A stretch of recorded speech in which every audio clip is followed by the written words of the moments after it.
to the Good Girl Confessional podcast. I'm your host, Sandy Lowries, and the Good Girl Confessional podcast is proudly brought to us by WB40, Women Beyond 40, a platform for women 40, 50, 60 and beyond. You can check us out and our magazine at wb40.com. Before we begin the podcast today, I would like to pay my respects to the traditional owners of the land on which this podcast is recorded. In my case, it's the Wurundjeri people of the Kulin Nations, and I pay respect to their elders, past, present, and emerging. Today in the podcast, our special guest is a pretty inspirational 49-year-old mother of two. Her name is Justine Whitchurch, and Justine has had quite the journey. As an alcoholic, she had some pretty life-shattering and altering moments that led her to sobriety. She is telling her story in her new book, which is called Sobriety Delivered Everything That Alcohol Promised. She is really inspirational. Her writing and her blogging is really centered around self-medicating with alcohol, trauma, and how we actually try and prop ourselves up. She's an incredible person. Please welcome her to the confessional, Justine Whitchurch. Hello and welcome to the confessional. Justine, how are you? I'm really well, thank you. Good. That's good. And thanks for joining me on a Saturday morning, nice and early. So, yeah, you're welcome. I was hoping that it would be sunnier where you are in Queensland, but apparently it's not been too sunny, has it? No, it's not. We've just copped a week and a half of rain and miserable conditions, but that's okay. It looks like it's shifting tomorrow, actually. So, but it's kind of been the theme all year, I think. Yeah, I'll keep my fingers crossed for you guys. So we've had freezing cold conditions down here in Melbourne, but not a lot of rain, weirdly. So yeah. Well, you know, you got to take the good with the bad, right? That's true. That is true. I'm so thrilled that you could join me here today because you've got a really, really fascinating story, and you've been on an incredible journey. So, first of all, congratulations on your book. Let's have a chat about that. So, tell us about the journey, how it started, and how it is that you came to be, I guess, would you call yourself a sobriety advocate and coach?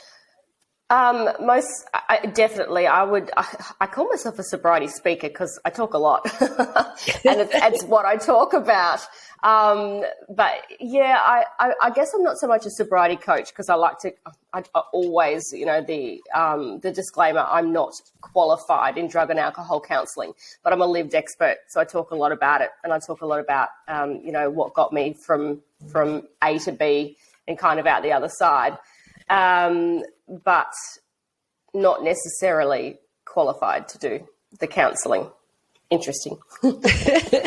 But what got me to where I am now? So I have been sober for 8.5 years now, but I would say I guess my recovery was probably the last 10 years. So it was almost 10 years ago now. I was a near-death alcoholic, and there was a period of time, you know, in those years prior where I was quite functioning, but the last 12 months I really wasn't functioning at all. So through a series of different life-changing events, I found, I guess, a formula. Well, there's a lot of backstory in between. What do you want to know? I want to know all of it. I want to know all of it. Sure. Okay. So I will just say for our listeners that obviously that the short story is that you are a recovering or recovered alcoholic who was juggling a mum, juggling young kids, trying to basically cope, survive, etc. But let's talk about the whole story, how that came to happen, because obviously it's not just like, oh, well, I had a few drinks one night and I wake up the next day and realize I'm in trouble. There's a long, quite a deep and in-depth journey that happened here. So tell us all about that. Yeah, absolutely. So I think, you know, I I have always suffered from anxiety, and I have obsessive compulsive disorder. So I think probably quite early on in life, probably in my early 20s, I did realise that I could somewhat medicate my head with alcohol, and not indifferent to a lot of people. But I definitely didn't have an issue with drinking so much in my early 20s, but I know that whenever something challenging came into my life or things were overwhelming, I could most definitely rely on alcohol to calm that down. So that became a very useful tool in my toolbox of coping mechanisms, which became shorter and shorter as the more that alcohol became the overwhelming theme. I was married in my mid-20s and divorced in my mid-30s. And that particular time in my life and during my marriage, I definitely was challenged with a lot of things, but I most certainly lost my sense of self-worth, my self-confidence, any kind of self-love. I had 2 children at the time that we divorced. They were only just turned 4 and almost 15 months old. And I had been drinking that last, few months of the marriage to cope with what was going on. It was kind of my survival tool for a period of time, and my best friend and also my nemesis. So we were divorced, and then I think I probably fell off the wagon straight after that. It wasn't during that time. So I kind of got myself through a really rough period with small children on my own. And I was in Melbourne at that time, and my family are all in Queensland. So I was, somewhat isolated from having, any kind of immediate nurturing or support or help with the kids. And I became more and more reliant on the alcohol. So it was definitely quickly becoming a physical compulsion and a physical addiction, not just the psychological addiction. So I guess the next couple of years I would go on up and down spirals where if I was happy and things were okay, I was not drinking quite as much. But as soon as something challenging came along, once again, it was in the forefront, and it was prominent. And I met my new husband not long after that, and he was a drinker as well. So I was quite enabled. Him being, that way inclined as well gave me like the green light almost to continue doing what I was doing. And, it was very easy. We were indulging each other. And, there was periods of time there where it wasn't quite as prominent again. But then my mental health just got worse and worse and worse. The more I drank, it was the one thing that I thought was keeping me alive, and it was the one thing that was killing me at the same time. My kids are really good. So I will dive into mummy wine culture a little bit down the track, I think, because I've got a lot to say about that. But I can't blame my children. Like I had 2 kids that were just incredibly good. They weren't difficult. I was challenged with, my daughter was diagnosed with type 1 diabetes when she was 7. So that apparently gave me another reason to drink, because it might as well have been my condition, which it actually, short story, it actually is now. But back then it wasn't. I spiraled. I spiraled. And then I was concealing my alcohol. I was, the last 6 months I was drinking 24/7. I lost about 14 kilos. My liver was showing signs of cirrhosis. I had a couple of near-death. Well, I was told that I had about 3 months to go, and I had a couple of emergency visits to the hospital where I was unconscious, still breathing, but not being able to be aroused, so non-responsive. And I moved to Queensland. Well, I was actually pretty much scooped up by my family, moved to Queensland, and they essentially took over the kids, although I had a husband, but he was still in Melbourne at the time, so we were trying to juggle states and that sort of thing. And they said, we're looking after the kids and you are going into rehab and we're going to sort it out. So my hand was forced. I was not a willing participant in the beginning because I was just, I didn't know, what day it was. Wow. I was in really deep. You were.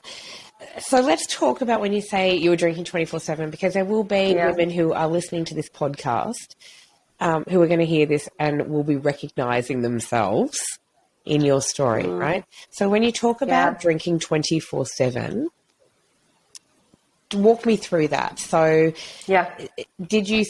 It obviously didn't start drinking 24/7. So was it like, I'm just going to have a few drinks after work or whatever, and then it gradually just gets earlier and earlier? How does that happen?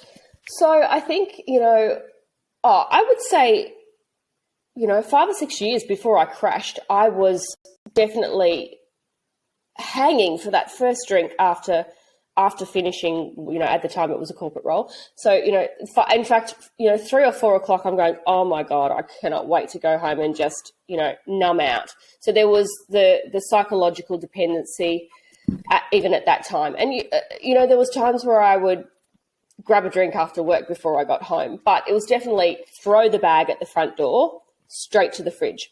And I know there's a lot of women that do that now and don't see an issue with it.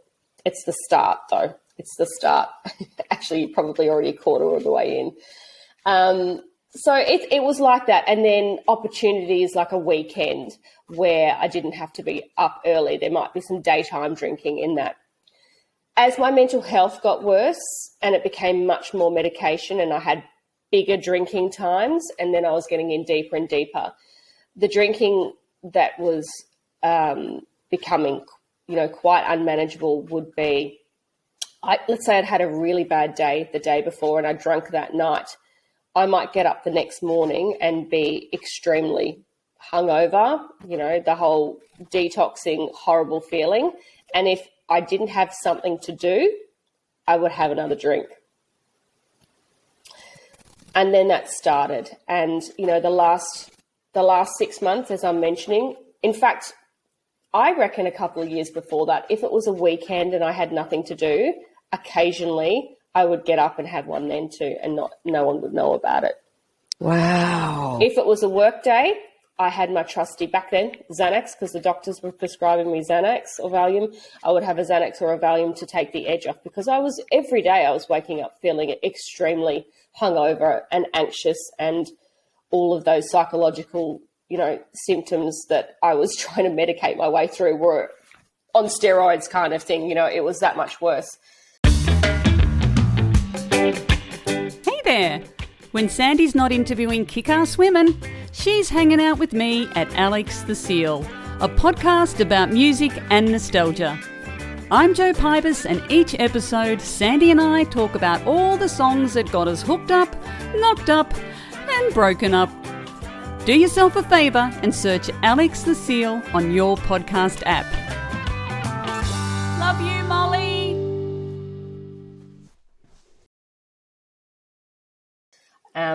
But yeah, and then it just became something that I woke up in the morning. When I wasn't working in those last 6 months and I was trying to manage everything and it was just medicating, I would wake up in the morning and potentially take the kids to school if somebody else wasn't, and come home and have another couple of glasses of whatever it was I was drinking, go back to sleep, set my alarm so that I could go and get the kids. And then if I woke up and I couldn't go and get the kids because I didn't feel I was capable or I'd be over, I made that emergency phone call to one of the mums. Can you go and get the kids? I'm not feeling well. So, I had all sorts of tricks up my sleeve. It's fascinating when you talk about that, because one of the things that you have talked about quite publicly is, and I think this is amazing, is that juggling a constant juggle of being just under the legal limit of alcohol, and in Australia that's 0.05. But that constant juggling of that so your life basically revolved around, oh, can I pick up the kids, not pick up the kids? How much have I drunk today? Oh, my life revolved around alcohol. So every decision, this is the thing that I quite often ask people when they say they're not quite sure if they've got a problem. I'm like, well, how much of your life are you actually devising around your drinking? That's everything. That's not just picking up your kids. That's, okay, well, I mightn't do that because I'm going to be drinking that particular night. When it becomes the overriding theme and it's not so much fitting alcohol into your life, it's you're fitting your life around your alcohol consumption. It's a no-brainer. And yeah, it was a constant juggling act. Whether it was picking up the kids, it was just being capable, trying to be present at the moments that were really important. And I will say the only thing, especially in those last few years, that I really did care about, because I certainly didn't care about myself, was my kids. So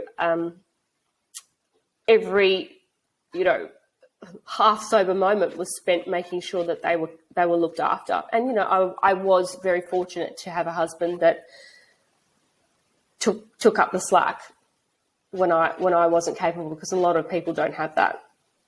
Yeah, that's really true. And look, what's really extraordinary in all of this, I think, is your extraordinary bravery and willingness to talk about this, because I think there's so many people who, we live in a culture here in Australia, and I'm sure elsewhere as well. We have listeners from the UK and America, etc.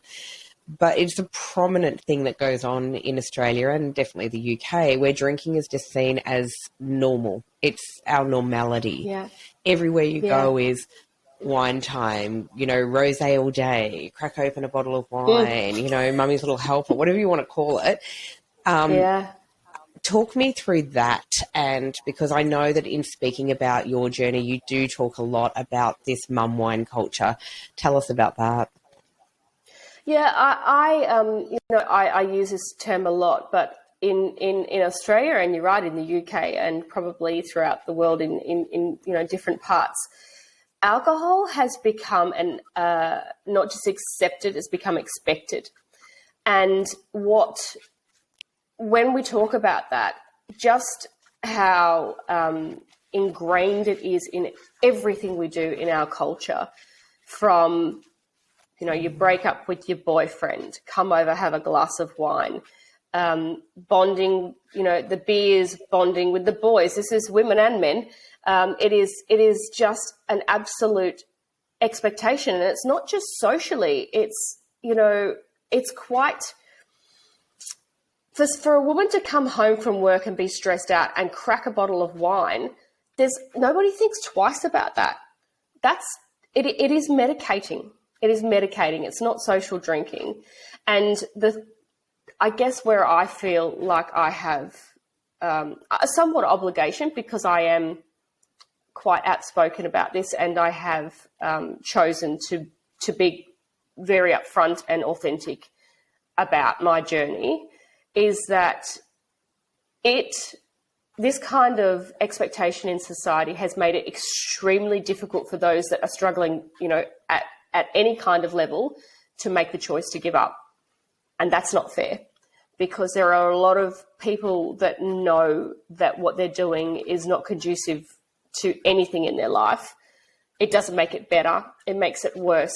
But the overriding thing, once again, is how on earth am I going to function somewhat comfortably in society again if I don't drink? Like, how does that happen? You think about your entire life, and unless you are already a non-drinker, and people who've chosen not to drink, I've found from a very early age, are quite confident in that space. They're like, no, it's okay. It's the majority of others that have grown up, having alcohol as part of their life, that find it extremely difficult for that reason to even make the choice to give up. They don't even start, because it's the concept of how on earth am I going to do this is just so large. And that's, I guess, where I don't know, I feel like I need to be talking louder about that, because I know that it's extremely possible to have fulfilled, happy, social life without it. But I did have to make changes, and you have to be courageous enough to implement those. But you know what? It's so funny because I always say to people as well, before you have children, you think, oh my gosh, all the things that I'm going to lose when I have kids, my social life, this, that, and the other. And people who've had children will say, yeah, but you get other things that kind of make up for that. And you don't really miss that anymore. Giving up alcohol is exactly the same. What you get as a benefit of putting down the drink with a period of time, there's always massive adjustments, is so much more fulfilling than you could ever imagine. And you end up, that stuff doesn't matter anymore. But you got to get to that point first. Yeah, wow. I really am fascinated to talk about, because I've not had any lived experience with rehab, and there's a lot of people listening who are thinking, what is rehab? And there's all this sort of, a lot of what we garnish about rehab comes from movies or whatever. Talk me through the rehab thing, because I think that's such an important part of your journey. And by the way, hats off to your bloody family who went, right, that's it, taking care of the kids and you're going to do this. Talk us through rehab. What is the experience like? So there are many versions of rehab, and I didn't do the traditional in-stay rehab. I did the day program in the rehab centre, and there was a couple of reasons for that. I really put my foot down, however hard I stamped at that particular point in time. I didn't want to leave my children the entire time. And I've spoken about this recently. I think with rehabilitation, there's many ways to skin a cat as well. But so I went into Currumbin Psych Clinic as a day patient. And for me, what that involved is going down there 3 days a week in essentially a group therapy type class. The work was incredible, to be honest with you. It was a lot of mindfulness, a lot of learning about addiction, a lot of learning about natural coping mechanisms, strategy. For me, the group therapy was incredible. I'd had a lot of counselling before this, and I only ever divulged to the counsellor what I wanted to. So, and I don't think one-on-one was my best avenue. I get a lot out of, I'm a real empath myself, and I get a lot out of being around other people and hearing other people's stories. And do you think part of that too, that group therapy thing, is that other people who are, because they're in the moment too, living this and trying to overcome their own demons and, their own addictions, do you think it's that when you're in a group situation that people will call you out on your bullshit? I think we're all pretty called by the time we got there. Definitely, yes. And there is different, I think there's different, group environments. I tried AA a couple of times. It wasn't for me. It's a great program for, so many, but I don't think I was ready for that. And it didn't seem to be the right avenue. But the group therapy for me, I think where I benefited from that was looking at other people's stories, seeing relatability. However, the diversity in socioeconomic groups was massive, and it really reinforced for me the fact that, addiction doesn't discriminate. I'm an educated woman. I didn't end up in the gutter thanks to a family and, a lot of people supporting me. And, we had the finances to make sure that, when I wasn't working, I was okay. But I'm no different to somebody sitting in a park with a brown paper bag. And that really, for me, there was some real aha moments. And it was interesting where I kind of got some great outcomes from that was when I started to get better or started to make traction, there are other people in there that said, oh my gosh, I I feel like if you can do it, I can do it. So there was I don't know, there was this balance of inspiring each other and support. I don't know, it was support. So I would go down there for 3 days a week, and I did the day program twice because I felt like I needed to. But the important thing for me was, for me personally, was being able to quickly integrate what I was learning in there back into my day-to-day life. I felt like at the time I had the support network externally to be able to do that and have people support me through that. There are a lot of people that need to go into the full residential program because outside of rehab, they've got nothing. So they need to stay there and really implement it. So I did that for, it was almost 16 weeks in total. Yeah. Wow. And I did have to do a medical detox. So where if I was going in to stay residentially, I would have gone in there and they would have taken care of that. Between my psychologist, my psychiatrist and my GP, I had to go through a proper withdrawal process, and I did that at home with medication that was, being supervised and dished out to me.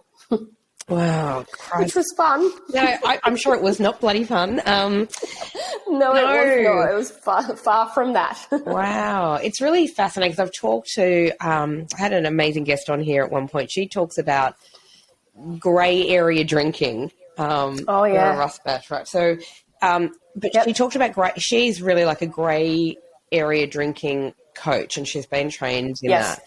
And it was a term at the time I'd never really heard, and so one that I think a lot of people really should be hearing, because this grey area drinking that she talks about mainly affects women, right? It's this kind of secret society amongst women where we go, do I have a problem? I don't know if I've got a problem. I don't think I have a problem. Yeah. And the reality is for a lot of us, and I put my hand up in that as well, is I think, that I have questioned, do I drink too much? Like, I don't drink during the day, so I must be okay, right? Yeah. And it was really challenging but interesting to hear this terminology about grey area drinking, which basically I'm guessing is if you're questioning it, there's already an issue, right? I believe this, and I've said this before. I really think it's an unconscious or subconscious thing before it becomes conscious.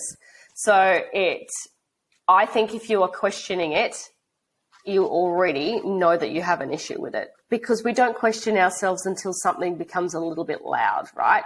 When it's sitting there under the surface and we ignore it, it's already there. But when it becomes an actual question, it's there. Something's telling you to question yourself on it because something is not right. Yeah. And that doesn't mean that you are needing to go into a 3-month residential rehab program. Clearly my level of addiction there was physical withdrawal. There was all sorts of things that were going to occur. But it's most definitely, I 100% agree with her that it's you're questioning it. It's already an issue. Yeah, well, our soul speaks to us, and we just don't listen. And this is, this is just, oh gosh, there's so many benefits. I have never had so much clarity in my life ever. I can't remember not ever having. I can't remember. That's I'm kind of just contradicting myself, aren't I? But my head pings. It's amazing.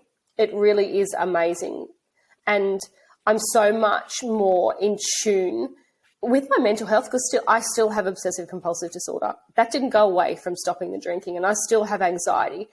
But the urge to medicate my way through it has gone, and my capacity to actually deal with it has increased threefold. And that's because I have space in there. I'm not constantly learning or trying to adapt my way around a fuzzy, foggy, messed up head, which, even small amounts of alcohol, it still does it. You've got to be without it long enough to know how much it's affecting you.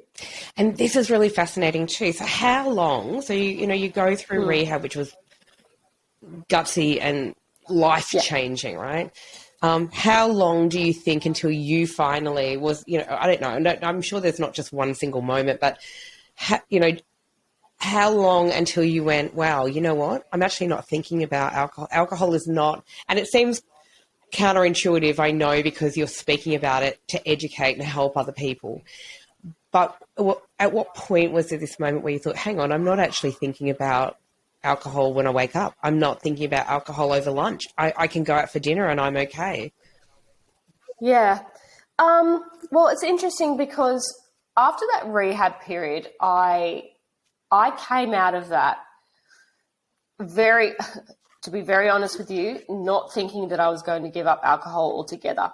I thought there was a large amount of I'll get a handle on this kind of thing, or I've got a handle on this. So I attempted for the next year and a half to be a semi-social drinker. So I would set myself, okay, in the next 3 months there is a party. You can drink at that party. And, I did. But in regards to the compulsion to drink again, I reckon it was a few months definitely getting, in a I guess maybe 3 months' time, I would get to the end of the day and say, I haven't actually even thought about it today. It hadn't, though, gone away from the anxiety about social settings, which is where I'm talking about, which is why that's my motivator. It's so important because I could have easily have kept falling off the wagon based on what I felt I had to do in a social environment or how tempted I would be or how much, I not so much pressure, but it was just that expectation.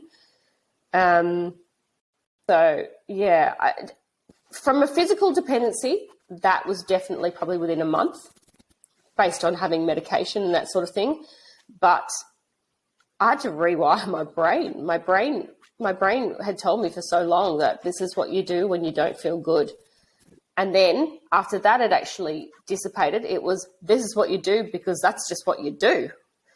So a lot of progressional mindset changes as well. But the first year and a half, I attempted to be a social drinker, which didn't go very well at all. It's really fascinating. Years ago, I was like a really heavy smoker. I'm a product of the, I was clubbing in the 80s, in the late, right? And yep. So I was never without a cigarette in my hand. And I was a chain smoker, but I never really would ever finish a cigarette. You know what I mean? But I would have a couple of drinks, I'd have to put it out, and then I'd light the next one and the next.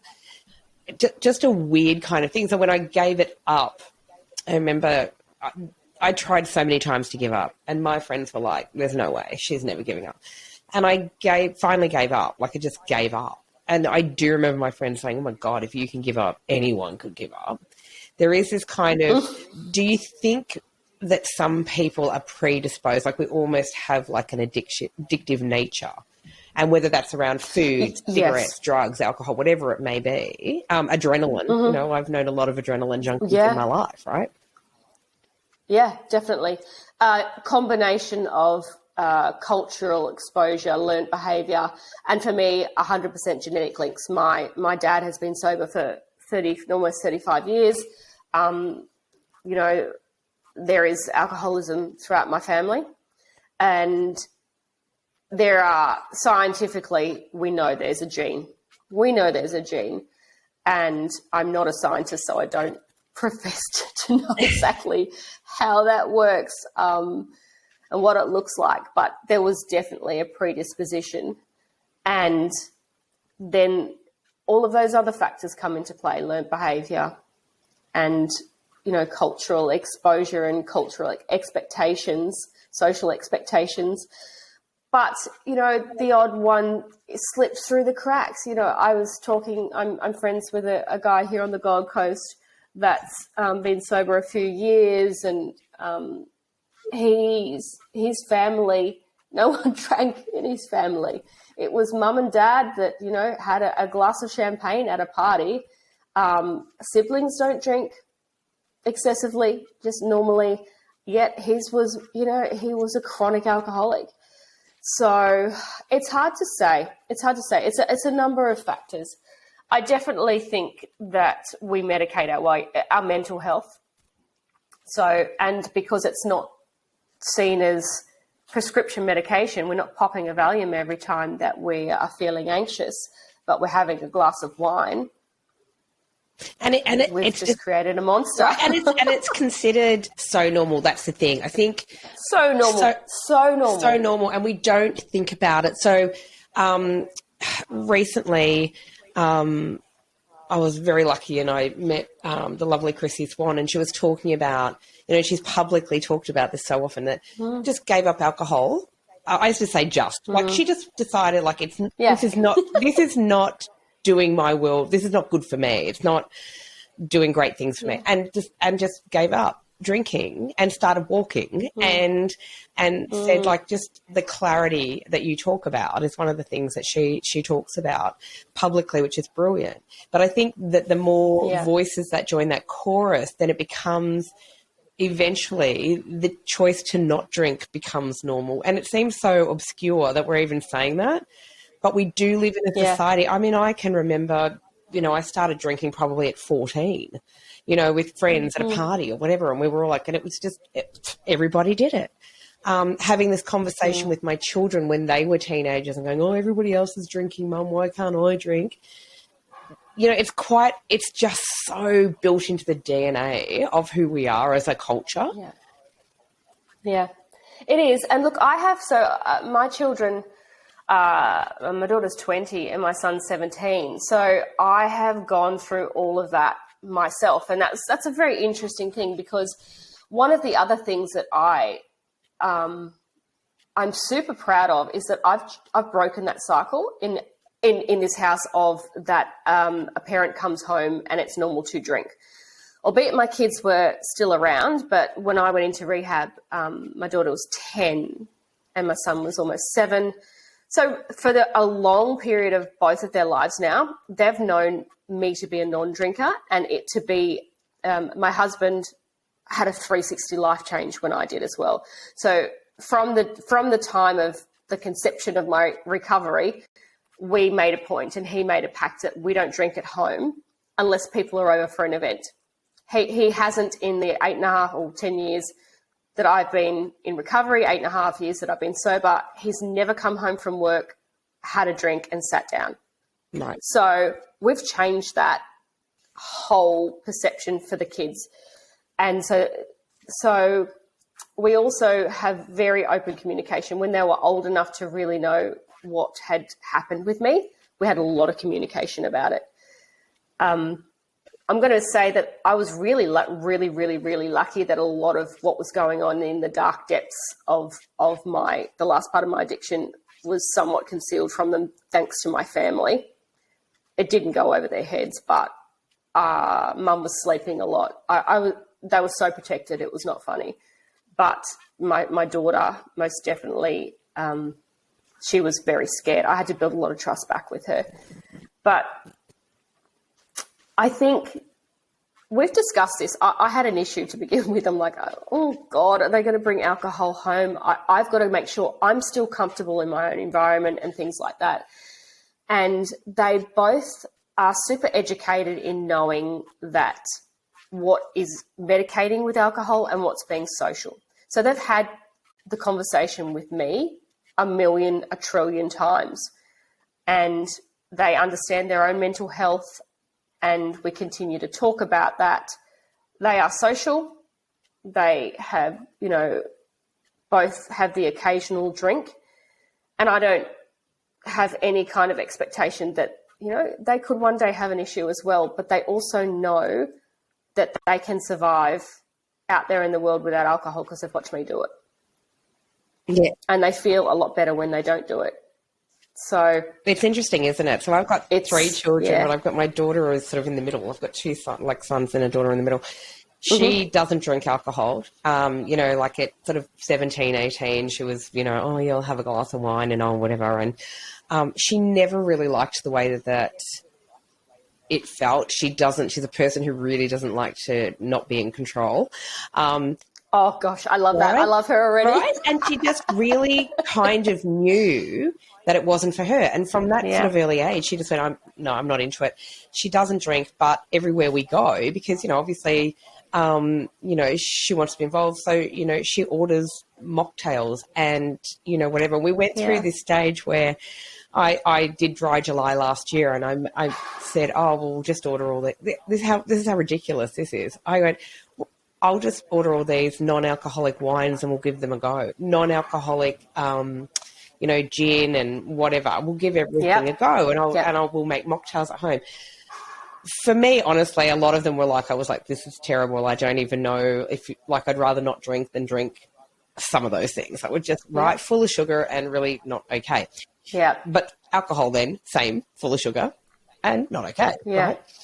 But for her, I think it was a really great experiment in watching me do that, because I love a glass of wine, and, I think like a lot of women, and I've talked about this on this podcast before, like a lot of women during the pandemic, and Melbourne had very harsh lockdowns, a lot of the way that we coped during that, myself included, was, I'm going to cook things that I've never cooked before, bloody sourdough or whatever, right?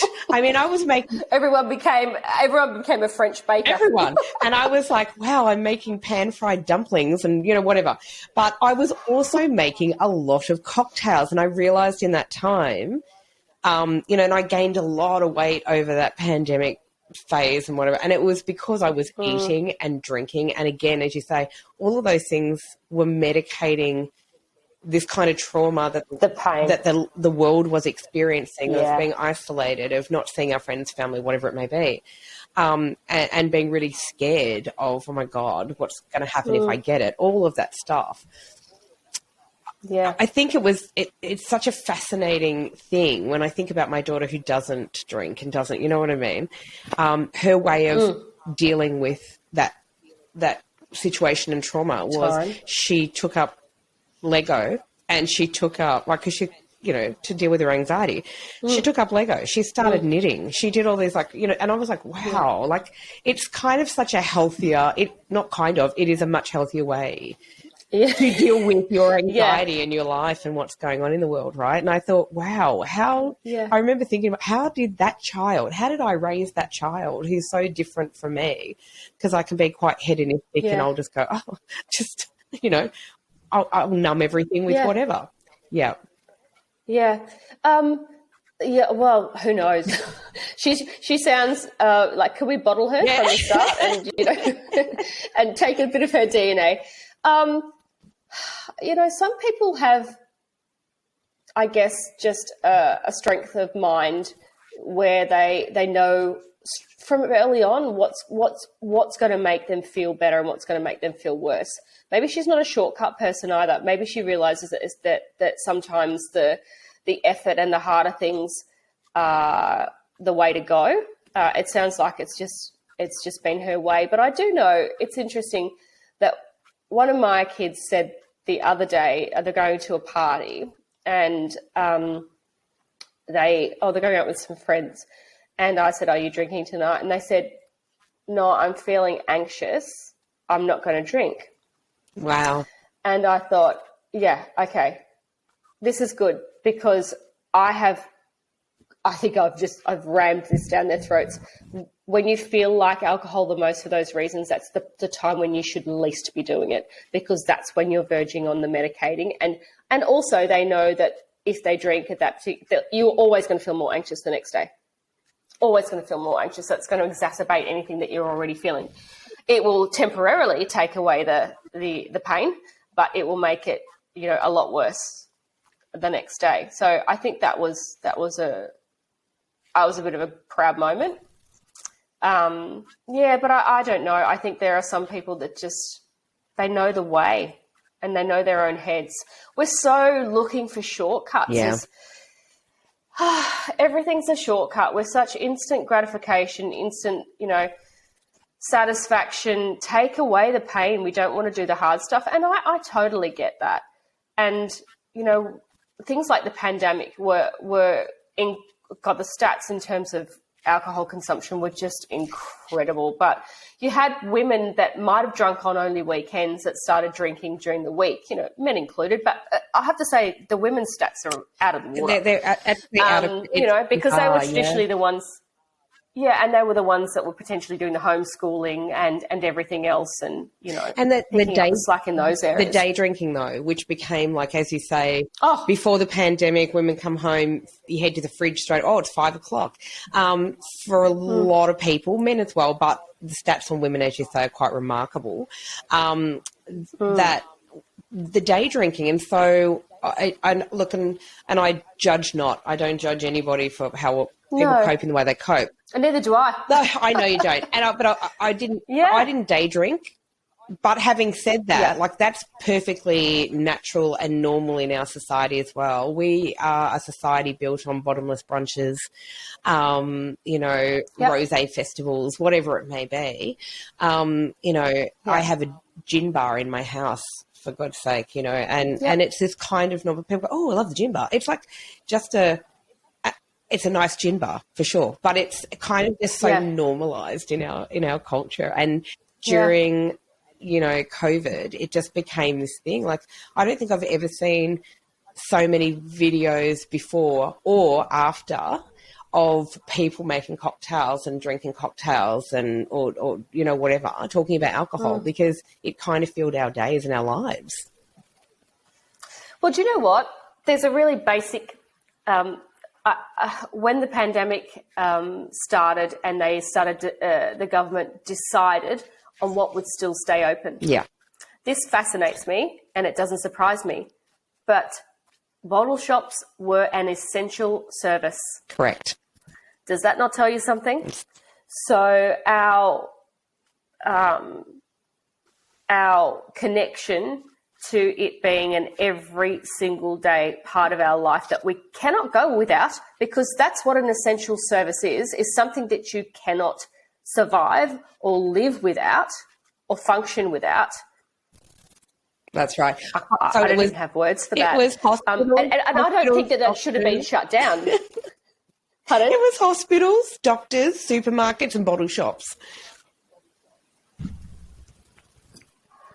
And it's I didn't disagree with it, because from my perspective, if you pulled that, there are so many people that would have ended up dying from withdrawals, detoxing, serious suicide, because you can't just stop if you are not educated, have the support networks, medicated if you're physically addicted to it. You can't just stop. So they couldn't just stop that. But they know that. And they also don't know that there is no way we have the support services in this country to just go, you know what, we're stopping alcohol. It's just, we wouldn't, it would be catastrophic. You're right. But it says something, right? It absolutely does. Very loudly. It really, really does. I think that is such a fascinating point, because, but look, it's taken however many years for people, for them to start labeling cigarettes as they're going to kill you. How long did that take for that process to happen? And yet they're still legally and available, and you can buy them anywhere. Now finally there's all sort of these health warnings about alcohol are starting to sort of creep in, but the reality is that it's always going to be a legal drug, right? And it is a drug. I think that's a fascinating thing as well. Someone was telling me, and I have read a bit of this book, and it's called Quit Like a Woman, I think is what it's called. Quit Like, and in that story she talks herself about, the author of that book talks about giving up alcohol, and the AA didn't work for her either. But she talks about, alcohol is basically a poison, and that the ingredients that go in, like what wine is, for example, is poison, and yet we don't label it like that. And we certainly don't educate people on that.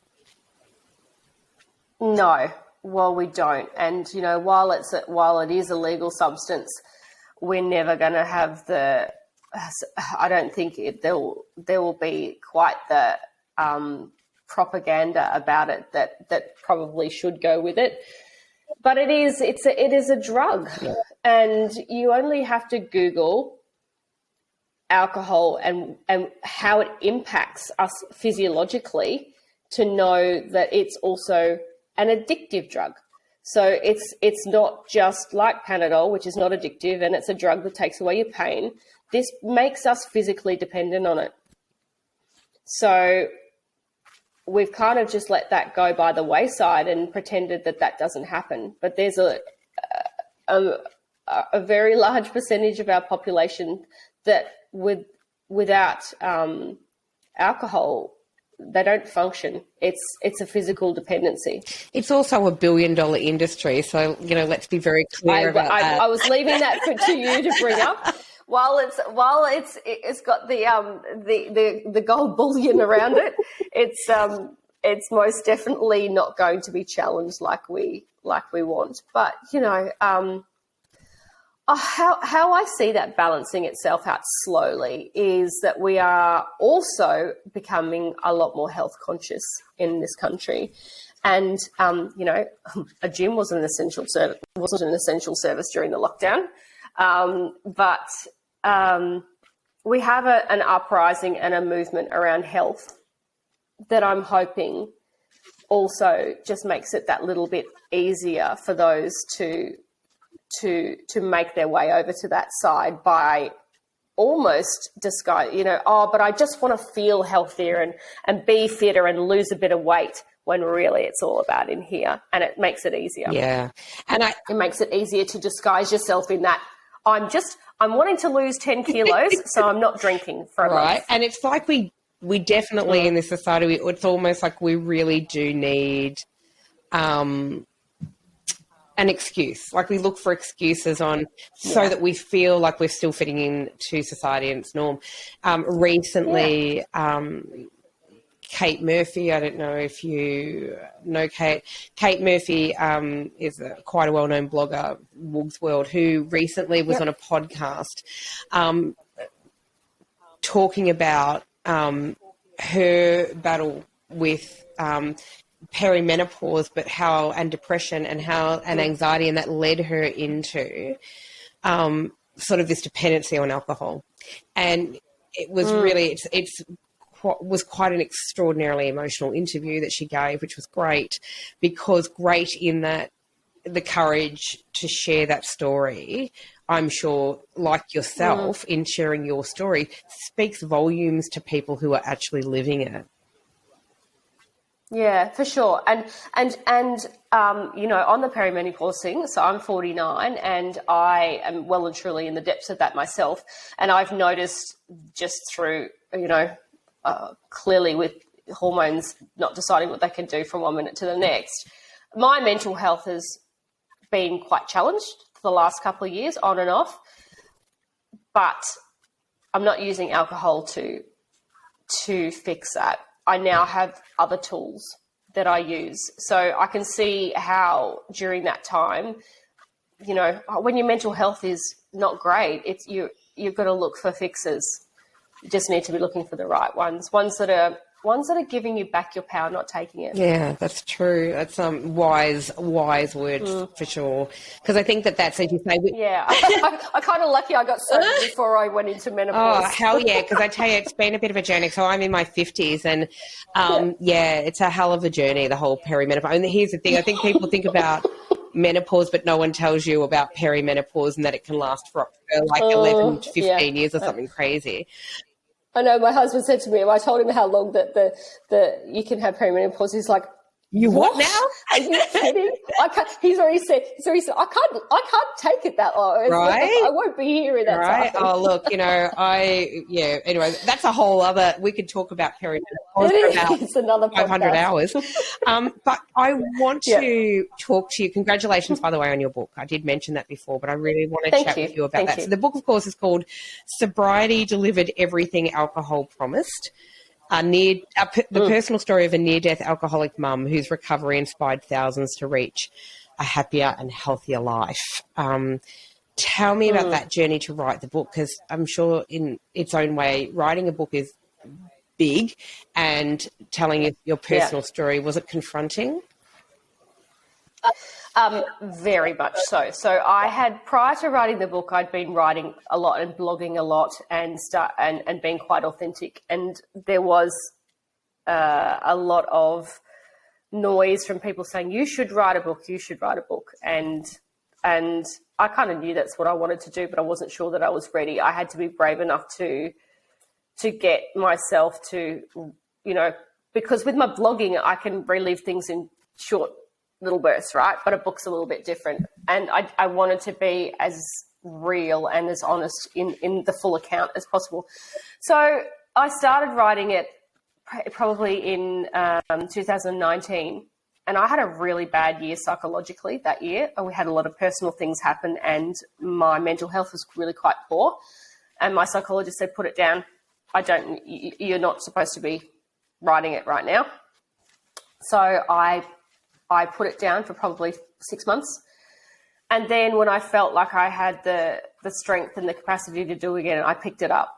And I think, it'll sound a little bit airy-fairy, but there were times with that particular writing where I put almost like a white light around me and I called in on the big man upstairs and I said, right, I need to write this chapter. You know what this chapter's about? And I need you to protect me from myself because, believe me, there is a lot of, almost PTSD stuff from that time where I have a lot of guilt because I don't recognize myself from that time, by the way. I don't even know who I was. So I wrote the book and, it was a massive accomplishment and it is my journey. So there's a backstory, but the thing about the book is I didn't want it to just be the story of a near-death alcoholic. I wanted it to be about a story of hope because I got out the other side and I wanted people to know how I did it. Now, that might not be everyone's way of doing it, but it was a way. And I truly believe that, the tools that I used, which were predominantly health and fitness and a lot of, support, but health and fitness and creating that as I call it my foundation of wellness, that was what got me through. I created really strong, healthy habits as opposed to unhealthy habits that became the overwhelming theme of my everyday. And so I released that about 1.5 years ago, self-published, but I'm now published and it will be, I've got Austin Macaulay in London re-releasing it, I think hopefully in the next 4 weeks. We're nearly there. Which is so exciting. So we will say that it's an Amazon bestseller. So, and I love that, publishers have now picked this up as well. I mean, well done on self-publishing. It's a brilliant story and a really important story, I think. Thank you. Brilliant in that it's really brave, but, it's a difficult journey, but beautiful. Yeah, it's a hard exercise. I'm not quite sure that there's not a next one that's going to be quite like that, but it had to be said. People, we need relatability to be able to heal. I think we do. We just need to see. We need to see that somebody else has done it, and we need to be. That's part of our drive, our motivation, and it's hope. It's hope because we lose hope when we're so deep in something and dark, and you can't see a way out. You need hope, and in the case of addiction and alcohol addiction, we have none of our own at that time generally. So we need, we need to draw it in from elsewhere. So I feel like I really feel like that's my responsibility. And I bang on with women who say, but it's too late and I'm too old. I'm like, are you kidding? I found my mojo sober. I talk about that all the time. Excuse me. I was an entertainer in the music industry in my 20s. I was out there. I was touring with Kylie Minogue when I was 16. My 30s were a blur. I had a sabbatical from life. I got to my 40s. And I'm about 400 times better than I was in my 20s. And I will 100% put that down to putting down the glass and getting my power back and finding my mojo. Doesn't have to be doing what I'm doing. You could be, have wanted to be a horticulturist your whole life, but I guarantee you will find the headspace to do it when you don't have alcohol. Yeah, I think that's bloody great advice. You're inspiring me, I'm telling you right now. But Thank you so much for sharing your story so honestly, so brilliantly. You are amazing. You know, Thank you. You're welcome. Gorgeous, beautiful woman. Fitness is your life. And, you know, I will share all of your socials because people will see the difference, because you're quite out there about the difference of who you were prior and who you are now. And, you know, you wear a lot of hats. You're a model. You're a writer. You're a lot of things. You're amazing. I think, though, that what you are, as you so beautifully said, what you're doing is giving hope to other women that there is a better way, and it's not, forward. You don't come out the side. Thank you. You don't have to come out the side and do what I'm doing. It is just, it's whatever you feel like you can't do now, you'll be able to do when you put that glass down. And that's what the message that I want to get across. You know, for me, that was getting back to my roots as well, and being able to do the modeling and, you know, all of those things that they float my boat. They're things that I've always done, but I didn't have any ability to do that for 10 odd years in between. So, you know, the mojo thing is a big thing. Who doesn't want their mojo back? Look, we all need it. We all need our mojo back, that's for sure. And but I love that. And I love, you know, this podcast, the majority of our guests are women who are over 40, 50, 60 and beyond, who are all doing remarkable things past the age of 40. You know, you're doing incredible things. And by sharing your story and your journey, you know, I'm sure helping thousands and thousands of people out there, which is really great. And not just women, but men as well, who are on, you know, facing alcoholism or, you know, grey area drinking, if they want to call it that. I'm so grateful that you gave up your Saturday morning to hang out with me and have a chat in the confessional. Oh, no, it's an absolute pleasure. I love No, I've had a great time. Great chat. It is a great chat, and I feel like we could just keep going on for hours. Yeah, probably. Look, I think you're wonderful. I will definitely be sharing all the links to where people can find your book, find your website, all your socials. Thank you. And thank you so much for your bravery and courage to tell your story so openly and honestly. I think it's... No, you're very welcome. Thank you so much. Thanks for joining us in the confessional today. Okay, bye.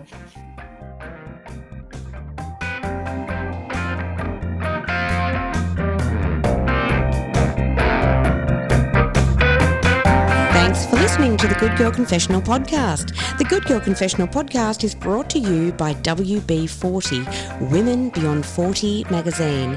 Available now at WB40.com. The Good Girl Confessional podcast is available on Apple Podcasts, Spotify, and wherever you listen to quality podcasts. We're also now available on YouTube. We chat with really interesting women about their hard-won wisdom, but it really helps us if you can subscribe, like, and share the podcast. Thanks so much for your support. Bye for now.